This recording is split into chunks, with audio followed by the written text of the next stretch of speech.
My name is Tracy Allen, and I want to welcome you to Cooking with Some Friends.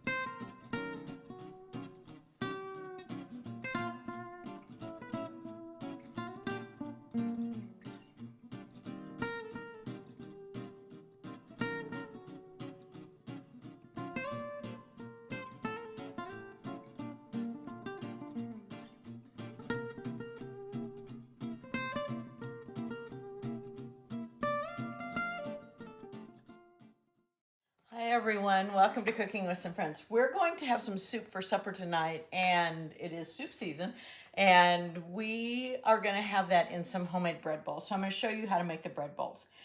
In my measuring cup, I'm going to put 3 cups of warm water. Now, it's really important that you get this to about 110 degrees. Don't get it too hot because it'll kill the yeast. But I'm going to put that in my bowl, in my measuring cup, and then I'm going to put my active dry yeast, not instant yeast, active dry yeast in there, which would be 2 packages if you buy it by package, or 1.5 tablespoons if you're going to use from your jar. And then just a half a teaspoon of sugar. We want just enough to start feeding the yeast. So I'll show you what that looks like together before I cover it with my towel and let it rest for 5 minutes. So I have my water and it's warm.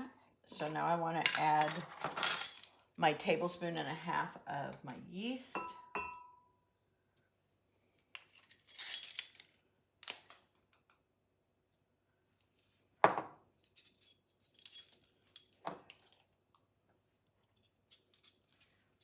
And my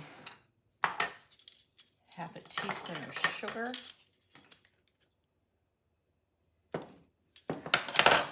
Mix that up and then cover it and let it sit for 5 minutes to activate that yeast. Let's get it dissolved first.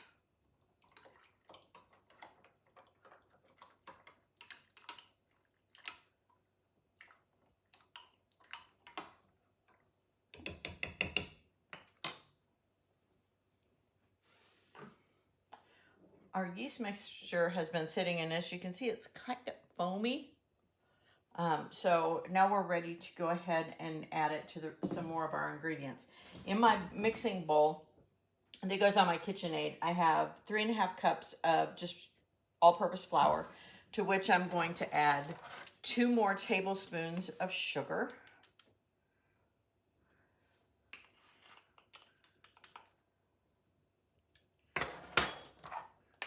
And then I'm going to put in some salt to kind of slow down that growth of the yeast. I want 1 tablespoon of salt.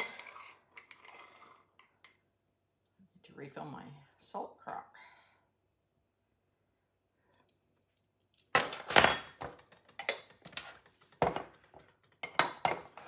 And then I melted 4 tablespoons of butter, but you want to make sure you do that a little bit ahead so when you add it to this mixture, it doesn't get too hot.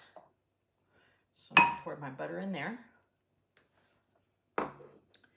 And then I can add this mixture to my flour mixture. And I'm going to use my dough hook on my KitchenAid and mix this up. As soon as it's combined, I'm going to start adding more flour a little at a time until it starts to pull away from the edge of the bowl. And I'll show you what that looks like when it pulls away. As you can see, it's starting to pull away from the edge of the bowl, but I want to mix and add more flour. And then I'm going to let my mixer do the work. I'm going to let it knead the dough for about 5 minutes, but let's add more flour. After 5 minutes of kneading and about 8.5 cups of flour, I have a nice dough that I'm going to put in my sprayed crock and cover that and let it proof for about an hour. Our dough has doubled in size, and so now I'm separating it into 6 fairly equal pieces and rolling that really tight into a ball that I want to put it on a parchment covered sheet. Just a little bit, because that one's a little bit bigger.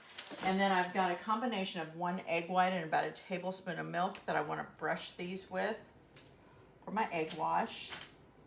And then I'm going to cover this with some plastic wrap and let this rise again for about 35 to 45 minutes before I put it in the oven and bake it.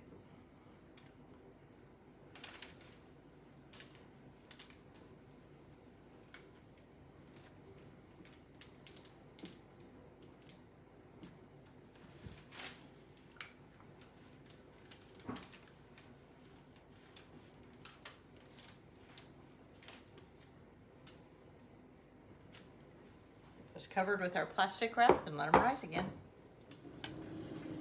Make sure you use a sharp knife and cut an X in the top of the dough before you let it rise, and then we're going to put it in a 400-degree oven for about 25 or 30 minutes and let them cool. Thanks for joining us for this session of Cooking with Some Friends. Make sure you like this video and subscribe to our YouTube channel, and find us on Facebook at Cooking with Some Friends.